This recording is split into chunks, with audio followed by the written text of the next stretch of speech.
오늘 하나님께서 주신 말씀은 신약 성경 마태복음 5장 27절부터 26절 말씀입니다.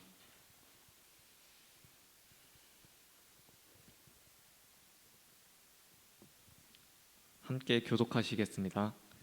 옛사람에게 말한 바 살인하지 말라. 누구든지 살인하면 심판을 받게 되리라 하였다는 것을 너희가 들었으나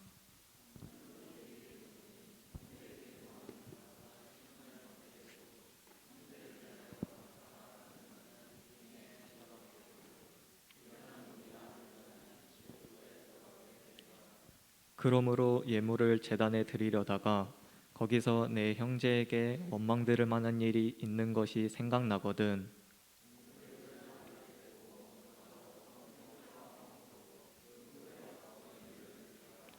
너를 고발하는 자와 함께 길에 있을 때에 급히 사화하라.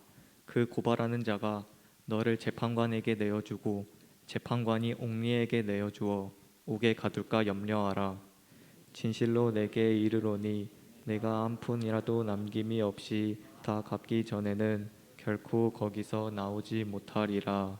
아멘.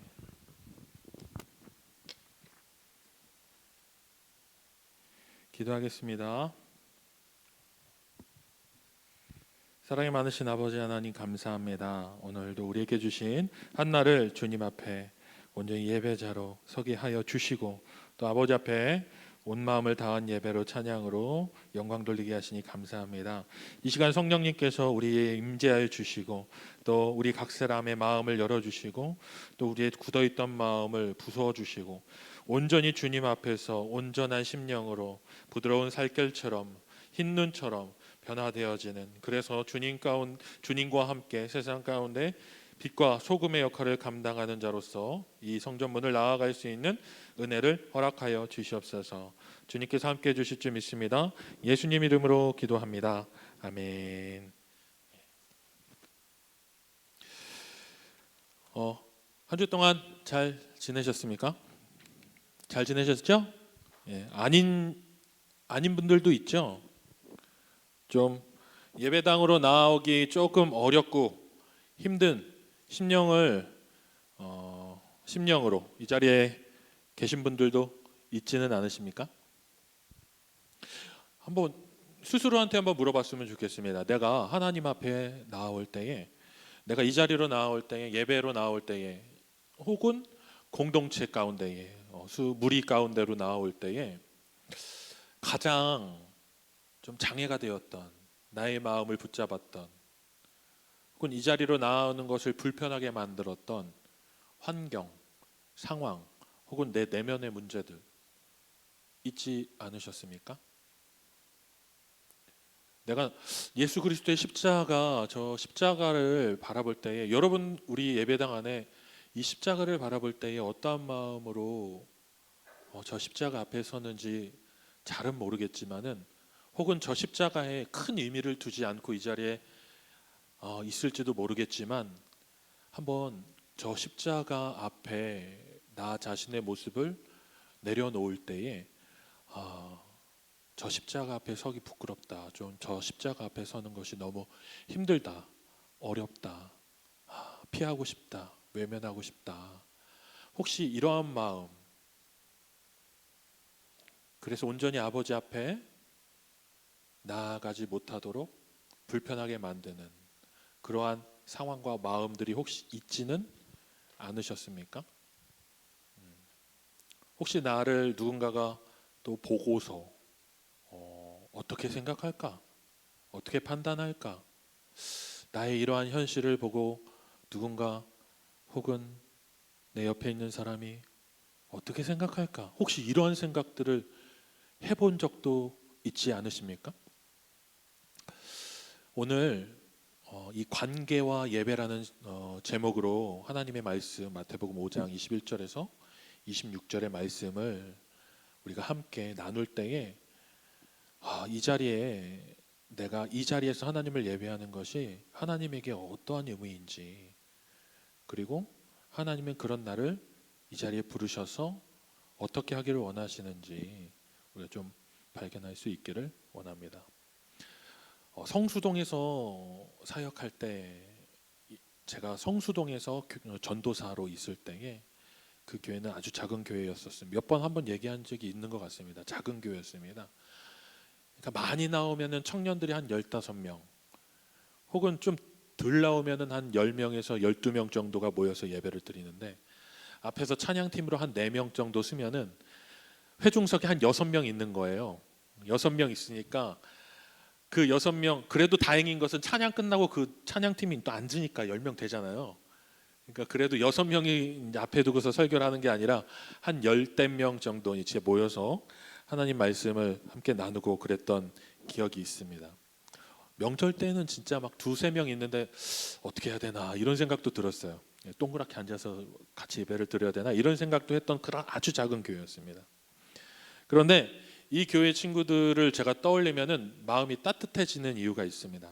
마음이 따뜻해지고 그 친구들하고 마지막 예배를 드릴 때 서로 이제 이별을 할 때에 그때에 같이 이제 흘렸던 이제 뜨거운 눈물을 기억하고 있는데 왜 그 성수동에 있는 그 상가 2층에 있는 그 작은 교회를 아직도 제 마음에 품게 되냐면은 그 교회에 예배로 나오는 그 친구들 한 사람 한 사람의 그 심령 내면의 그 심령의 그 상태들을 제가 볼 수 있었던 경험들이 여러 번 있었기 때문입니다. 하루는 자매예요. 그때 당시에 22, 23 정도 되는 자매였는데 자기 꿈은 찬양 사역자가 되는 꿈이었어요. 실용음악과를 하는 청년이었는데 이 청년이 정말 앞에서 은혜롭게 찬양을 하는 친구였습니다. 정말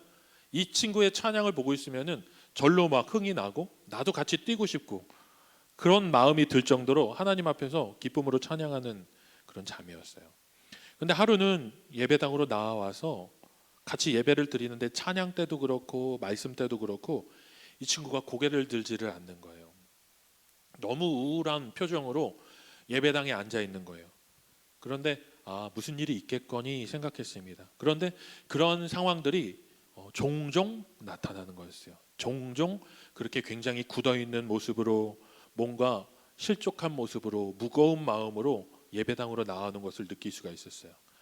하루는 시간을 내서 좀 이야기를 나눠봤어요. 그때 이 친구가 이렇게 얘기하는 겁니다. 제가 이렇게 물어봤죠. 오늘 왜 이렇게 얼굴이 무거운 것 같니? 얼굴이 이렇게 좀 어둡냐? 왜 이렇게 무거운 마음으로 예배드리는 것 같은 느낌이 들지? 이렇게 물어봤어요. 그랬더니 그 친구가 좀 집 안에서 좀 어려움이 있었다는 겁니다. 그런데 오늘뿐만이 아니라 종종 그렇게 무거운 얼굴로 예배드리는 모습을 내가 보게 되는데 무슨 일인지 물어봐도 되냐? 그랬더니 제가 그렇게 그 친구가 이렇게 얘기하는 제가 무거운 얼굴로 정말 그 어두운 얼굴로 예배를 드리러 나오는 날은 저희 아버지한테 그 자매 아버지 우리 아버지는 그 공사 건물을 짓는 그 막노동이라고 하죠. 막노동을 하는 아버지입니다. 건축 현장에서 일을 하는데 지시하는 사람이 아니라 지시를 받는 사람이 지시를 받으면서 일을 하시는 분이라는 거예요. 우리 아버지는 믿음이 없으시다는 거예요. 그러면서 이렇게 얘기합니다. 내가 주일날 아침에 옷 잘 단장하고 머리도 하고 화장하고 교회 예배드리러 나아가려고 하면은 가끔 불현듯 예측할 수 없는 아버지께서 어느 날 갑자기 본인의 감정에 따라서 이 자매한테 이루 말할 수 없는 폭언을 한다는 거예요. 지금 제가 여기에서 말할 수 없는 폭언. 아마 여러분들이 세상 살면서 들어보지 못한 그런 폭언들을 듣게 된다는 거예요. 그러면 그 얘기를 듣고 예배당으로 나와서 앉아 있으면은 이런 마음이 든답니다. 내가 저기에서 아무렇지도 않게 찬양을 하는 게 아무렇지도 않게 저기서 즐거운 척하면서 찬양하는 게 맞나? 나는 이렇게 모멸을 그리고 이렇게 내 존재 자체가 가족들에게도 부정당하고 아버지가 나에게 이렇게까지 얘기를 듣는 나의 모습을 하나님이 받으실까? 그 생각이 막 잠겨서 혹 내 옆에 있는 같이 예배를 드리는 그 친구들이 나를 어떻게 생각할까라는 그 마음에 사로잡혀서 예배를 드릴 수가 온전히 예배를 드릴 수가 없었다는 겁니다. 그래서 그럴 때면은 자기의 얼굴이 그렇게 티가 났다라는 거예요. 그런데 제가 왜 그 교회를 생각하면은 마음이 따뜻하냐? 근데 이 친구만 그런 게 아니었어요. 그 12명, 13명의 친구들 중에서 그런 비슷한 일들을 가정 안에서 겪고 있는 친구들이 대여섯 명 정도 됐다는 겁니다. 그 친구들은 예배 드리면서 서로를 판단하지 않아요. 왜냐? 서로가 겪고 있는 상황들을 너무 잘 알고 있기 때문에요. 서로의 아픔을 잘 알고 있기 때문에 위로를 건네야 할지 그냥 가만히 있어야 될지를 너무 잘 알아요. 그냥 아무 말도 하지 않고 이 시간을 그냥 같이 보내고 그냥 이 시간이 흘러가기를 기다려주는 그거를 서로가 서로에게 어떻게 해야 되는지를 너무 잘 아는 거예요. 이 교회에 또 한 자매가 있었습니다. 이 자매는 30살이 언저리에 되는 자매였어요. 제가 이제 사역을 그 교회에서 한 반년 조금 넘었을 때에 알게 됐어요.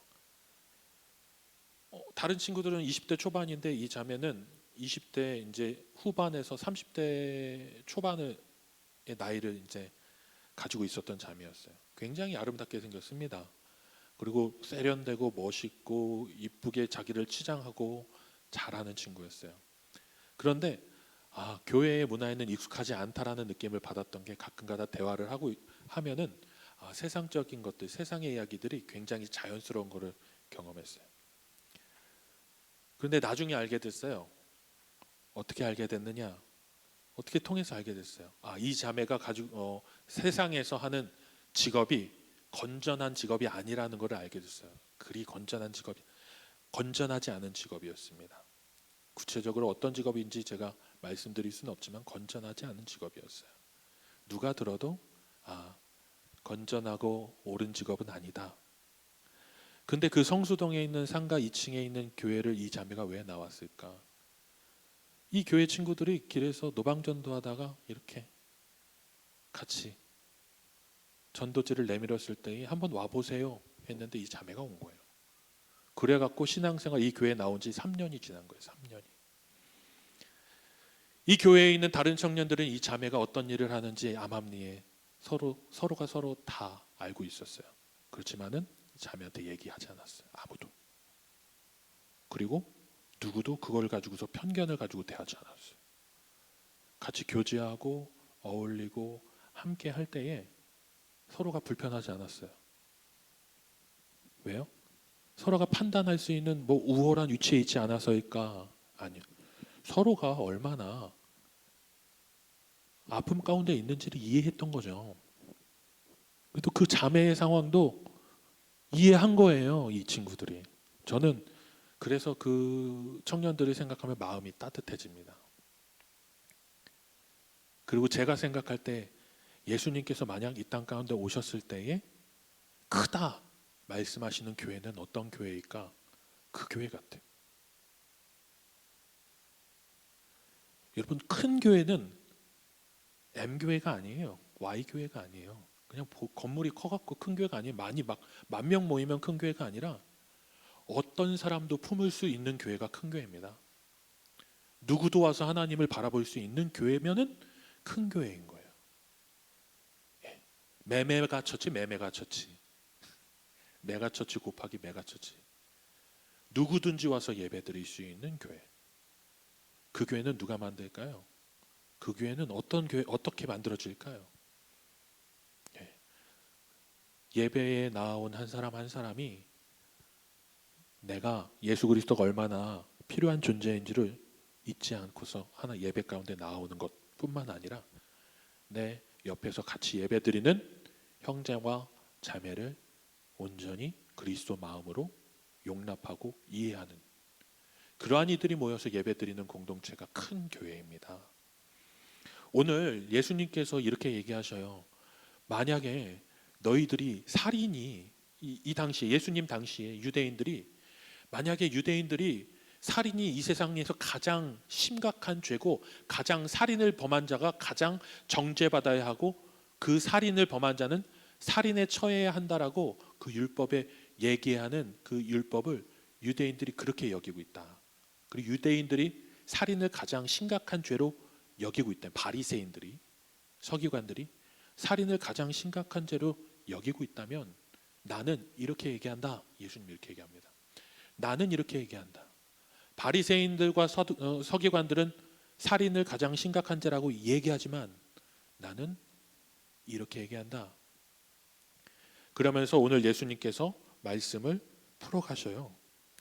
너희 형제와 자매에게 성내면은 너네는 심판받는 자리에 가야 합니다. 당신들은 심판받는 자리에 가야 합니다. 이렇게 얘기해요. 성낸다라는 말이 어떤 말이냐면요, 마음으로 악의를 갖고 악의를 가지고서 그 형제를 향해서 그 분을 품고 그 형제를 향해서 정죄할 수 있는 그런 마음의 어떤 분노를 가지고 있는 것, 그것이 형제를 향해서 노하는 거래요. 그런데 이거보다 더 중요한 게 뭐냐면은 형제가 누구냐는 거예요. 여기에서 말하는 형제가 누굴 것 같아요? 무성 형제. 예? 예? 다 이 예배당 안에 있는,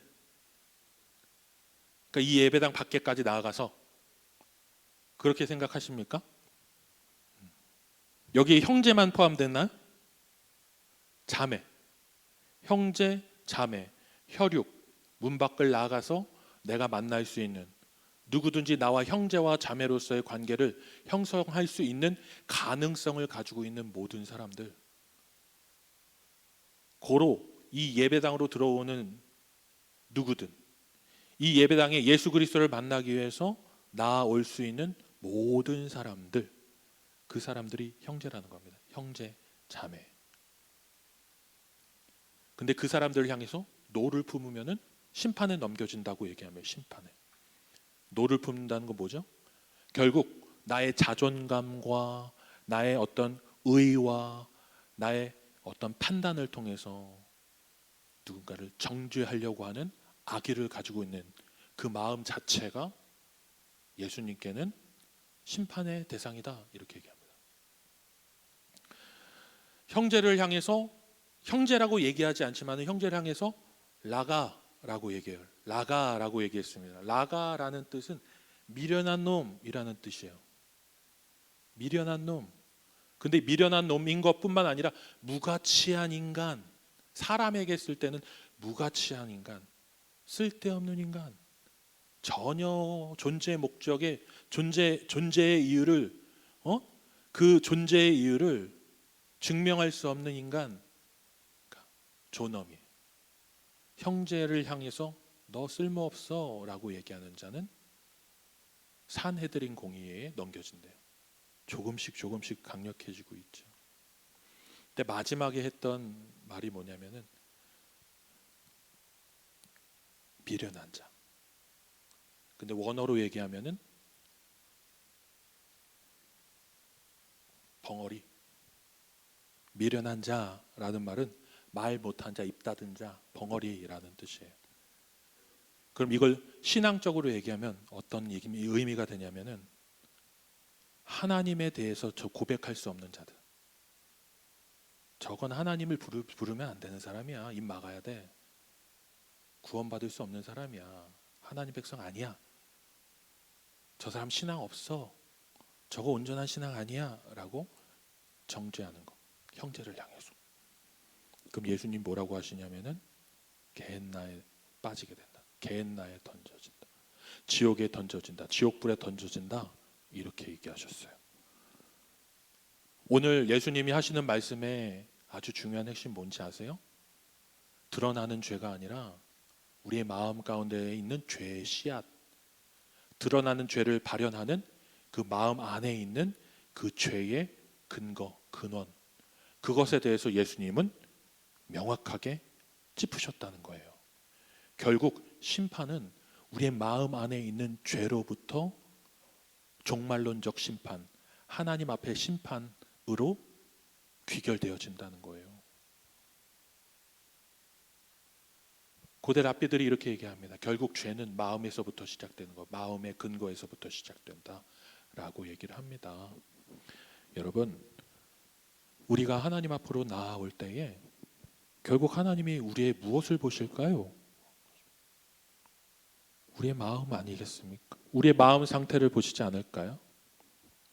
우리의 마음 가운데에 하나님을 온전히 예외할 수 있는 그런 온전함이 있는지 없는지를 주님이 보시지 않겠습니까? 그러면서 예수님이 이렇게 말씀하시는 거예요. 하나도 땅에 떨어지지 않고 그 말씀이 온전히 이루어질 것이다.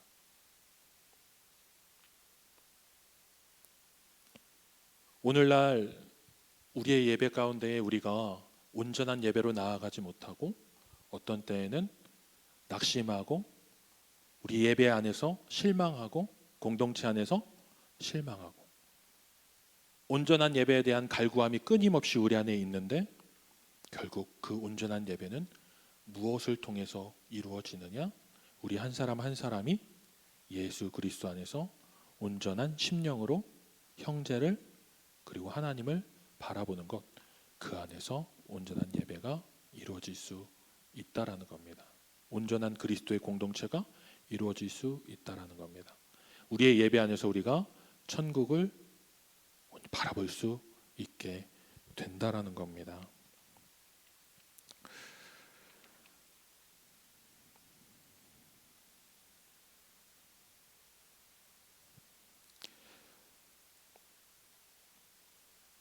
오늘 예배 가운데 나오면서 말씀을 어떻게 마무리해야 될까 막 고민이 엄청 되더라고요. 엄청나게 많이 됐습니다. 근데 이 시간에 같이 한번 이렇게 기도해 봤으면 좋겠어요. 이렇게 기도했으면 좋겠어요. 하나님, 내가 예수님 말씀이 내 안에서 그냥 지적으로 들리는 것이 아니라 예수님의 말씀이 내 안에서 그냥 흘러들어가는 말씀이 아니라 지금 주님이 나에게 하시는 말씀이다. 나에게 하는 말씀으로 그 말씀이 나에게 다가올 수 있도록 그리고 내가 그 말씀을 두렵고 떨림으로 받을 수 있도록 인도해 주세요. 한 가지 더 이야기를 좀 드리고 말씀을 좀 마무리하면서 같이 기도했으면 좋겠어요. 제가 서두에 말씀드렸던 두 청년 그리고 그 공동체의 이야기를 하면서 또 다른 청년을 제가 경험한 적이 있습니다. 그 교회는 큰 교회예요. 아주 큰 교회입니다. 그런데 어느 날은 같이 예배를 드리는 그 공동체 안에서 앞에서 찬양을 하고 있는 청년이 있었어요. 인도자는 아니었어요. 같이 찬양을 하는 친구였는데 인도하는 친구보다 더 은혜롭게 찬양을 고백하는 친구였어요. 그런데 이 친구는 언제나 밝았어요. 언제나 행복했어요. 진짜 하나님을 언제나 기쁘게 찬양하는 것 같았어요. 청소년부 때 이야기입니다.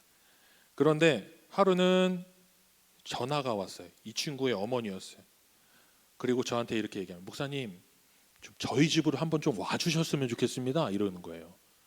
저희 집으로 좀 와주세요. 급히 좀 와주세요. 이러는 거예요. 예? 무슨 일입니까? 이 친구 때문이라는 거예요. 이 친구 찬양하는 친구 때문에 좀 와주세요. 그래갖고 왜요? 이랬더니 좀 질문하지 마시고 그냥 와달라는 거예요. 갔습니다. 이 친구가 딱 집에 있는데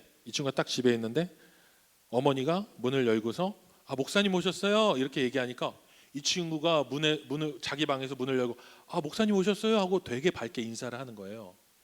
그래서 예, 그래 반가워 이랬어요. 그런데 그 시간이 평일 11시 정도 됐습니다. 오전 11시 정도. 근데 생각해 보니까 중학생인데 11시에 집에 있잖아요. 그래갖고 그래 오늘 학교 안 가는 날이니? 하고서 어머니랑 얘기를 하는데 목사님 얘가 학교를 안 갑니다. 얘가 학교를 안 나가고 그리고 어머니 아버지 말을 안 듣는 거예요. 안 듣는다는 거예요. 심지어 저는 아까 맞았습니다. 얘한테 어머니를 때린 거예요. 그리고 때리는 것뿐만 아니라 어머니한테 이루 말할 수 없는 욕을 한다는 거예요. 더 이상 내가 감당할 수 없어서 아버지도 감당할 수 없었고, 아버지는 때려도 받지만 듣지 않는 거예요. 아버지도 감당할 수 없으니까 종교의 힘을 빌려갖고 영적 권위를 가지고서 얘를 타이르려고 저를 부른 거예요. 그래갖고 야, 너 진짜 엄마한테 그렇게 욕했어? 이랬더니 이러는 거예요. 그래갖고 야, 어머니한테 진짜 욕했니? 그랬더니 그때 저를 향해서 되게 멋쩍게 쳐다보던 이 친구의 눈빛이 바뀌면서 어머니를 바라보면서 이 친구가 얘기하는 겁니다. 아이, 18. 목사님 왜 불렀어? 본색을 드러내는 거예요. 목사님 왜 부르는 거야? 왜 불렀어? 그러면서 문을 팍 열고서 방으로 딱 들어가는 거예요. 그래서 제가 쫓아 들어갔어요. 어떻게 할게요? 뒤통수를 세게 3대 갈겨줬어요. 이놈의 새끼 팍. 그랬더니 얘가 깜짝 놀라는 거예요. 항상 인자하고 자비로웠던 목사님, 전도사님이 머리통을 3대 때리니까 깜짝 놀란 거예요. 그리고 나서 3대 맞았을 그때에 고개를 들어서 어머니에게 쏘아 붙였던 그 눈빛으로 저를 쳐다봤습니다. 그래갖고 한 대 더 때려줬어요. 탁 때려. 내가 네 어머니인 줄 아냐? 그러면서 한 대 더 때려줬어요. 그리고 나서 그 친구가 봉사하고 있던 찬양 다 내려놓게 하고 그러면서 이렇게 얘기했어요. 잘 타일러서 학교 가게 하고 머리도 노랗게 염색했는데 블루블랙으로 다시 염색시켜줘갖고 학교 들여보내줬죠. 그때 알았습니다. 이 예배당에 나와서 아닌 척할 수도 있어요. 내가 온전한 척 아무렇지 않은 척도 할 수 있다라는 것을 알았어요. 우리는 다 연기자예요. 그러나 하나님 앞에서 연기할 수 없습니다. 내 심령의 형제를 향해서 나가라 미련한 놈이다. 그렇게 정죄하면서도 이 예배당 가운데서 하나님을 온전히 예배하는 것 같이 예배 드릴 수 있습니다. 그러나 여러분들에게 권합니다. 예수님께서 이렇게 얘기하셔요. 온전히 예배 드려라. 그 심령의 상태, 관계의 어그러짐, 단절들 그것을 아무렇지도 않게 여기면서 이 자리에 아무렇지 않은 것처럼 나와서 예배 드리지 말고 온전함으로 나아오라. 내가 보는 것은 너희의 거칠애가 아니라 너희의 심령 안에 있는 온전함을 추구하는 마음. 너희가 세상 가운데로 나아가서 너희의 관계 가운데 그 온전함을 추구하는 마음. 어그러져 있지만 그 어그러져 있는 그 상황 가운데 관계 가운데 그것을 그냥 뒤로 하는 것이 아니라 그것을 향해서 애통함을 가지고 이 자리로 나아올 때에 그 애통하는 심령, 그 마음을 주님은 보시고 우리의 예배를 진정으로 받아주시는 분이다. 온전히 하나님 앞에 나아갈 수 있는 우리 모두가 될 수 있길 바랍니다. 하나님 앞에 진실할 수 있는 우리 모두가 될 수 있기를 바랍니다. 찬양팀 나와주시고 우리 같이 기도하도록 하겠습니다.